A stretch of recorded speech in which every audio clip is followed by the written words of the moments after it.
gotta be a big man to compete in the NBA. Not us, Shorty. That's right. Allen and Jerome. That's us. We gonna creep on in. Creeping like a creeper. And drop some Stephon Marbury inner city funk. I'd love to see the face of the fool trying to D my slamming moves to the hole.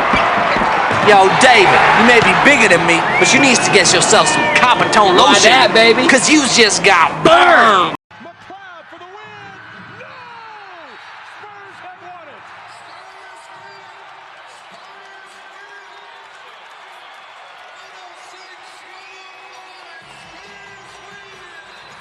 The Spurs snap a 4-game losing skid, and Greg Popovich gets his first victory as an NBA head coach. The final 106-105. Popovich moves past Don Nelson as the all-time winningest coach in NBA history. 1,336 regular season victories.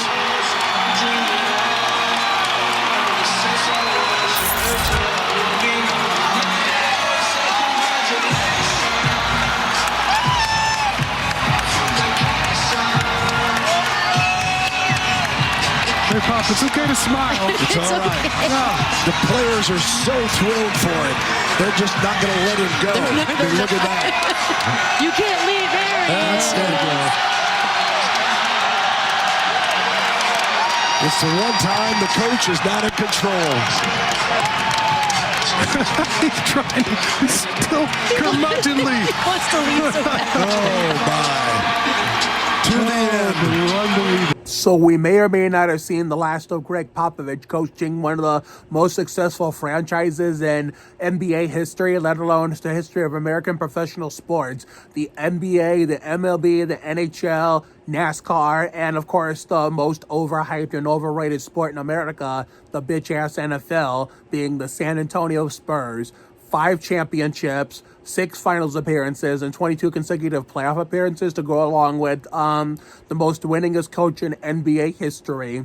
What a career it has been. It was one hell of a ride, and I hope that, he does get to come back to coach at least one more season if he can't, could pick up where he left off for longevity, because if he does come back next season, even if it means it's his last season, I want him to get a proper send-off, and like David Robinson did in 2003 when we won our second ring, and Duncan, carried that whole Spurs team of nobodies to what was his second ring himself, and made retired Robinson as the 2-time champion. Where Duncan, on the other hand, in 2016, Game 6 of the second round, the Western semis against OKC, as we all know, he went out sad. So I would hate the same thing for the same thing to happen to Pop. So we'll just have to wait and see. So I meant to put this out yesterday since there was no Spurs game, but I ended up falling asleep like a dumbass. But here I am. So hold on. Yeah, sorry about that. I had a big Subway lunch today, as that was our outing for work today. And yesterday sucked. Like, oh my God, that was awful.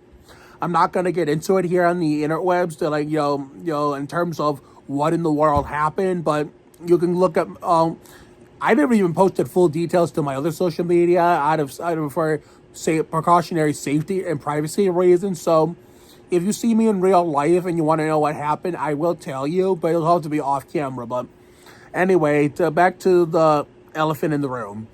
So, therefore, Coach Pop has been the coach of the Spurs almost the entire time I've been a fan, like just almost my entire life. So, Mitch Johnson, I know he's done somewhat of a better job than what Pop has been doing in his latest years. Chris Paul has improved the team a hell of a lot. Compared to the last 5 years, we've been stuck in purgatory with no playoffs. And it's looking like after we had a little bit of promise with, Mitch as the interim coach, he's going to be the permanent head coach a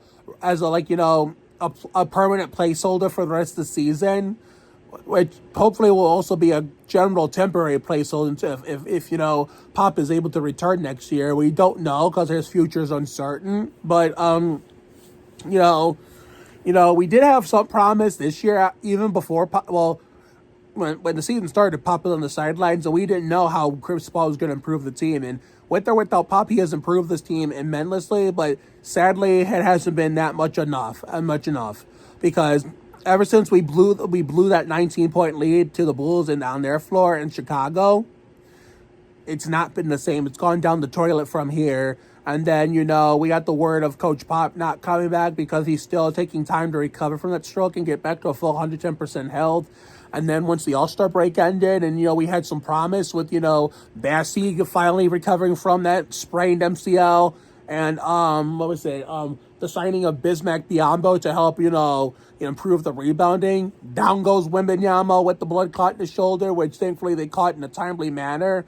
But as far as, this season has been a roller coaster of emotions. And then we have De'Aaron Fox with a bum finger that he's playing on. He's going to finish the season. So in this case, I don't really think it's a good idea to be a tryhard if you're San Antonio. Like, put Castle in the starting lineup. Let Fox get his surgery, so he can have a full clean bill of health for my 29th season as a fan in 2025-26. And then we draft Cooper Flagg, we promote Biyombo, who basically has been showing out for the team lately, so good for him. He's become my new homeboy on this team since Zach Attack and Trey left, joining Bassey and Manu. If Biyombo gets promoted to be on next year's team full-time, then either Mamu or Bassey is going to get either demoted or sent to another team or completely released as a free agent. So I'm kind of nervous as it is, but at the same time, if I'm going to have Biyombo as a homeboy, then if I'm going to have somebody else, it's either going to be Bassey or Manu. No in between. They can't have both of them because then we have too many bigs when we run it back next year. Wembanyama, Mamu, Bassey, and Wembanyama, Mamu, Bassey, Sohan, and Biyombo. I know for a fact that, Sohan knows the holds Brian Wright, Pop in the front office aren't giving up Sohan. No. So it's either going to be Bassey or Manu that gets scrapped in case Biyombo shows out in the second 10-day contract show. So shout out to him. But it's been a roller coaster season for the Spurs. This will probably be the 6th season of no playoffs. And I mean, we're probably going to wait. If we make the play-in, we're just going to be wasting it. It looked like we were going to earn our way there, and prove that this will be different. This was going to be different than 2021 and 2022.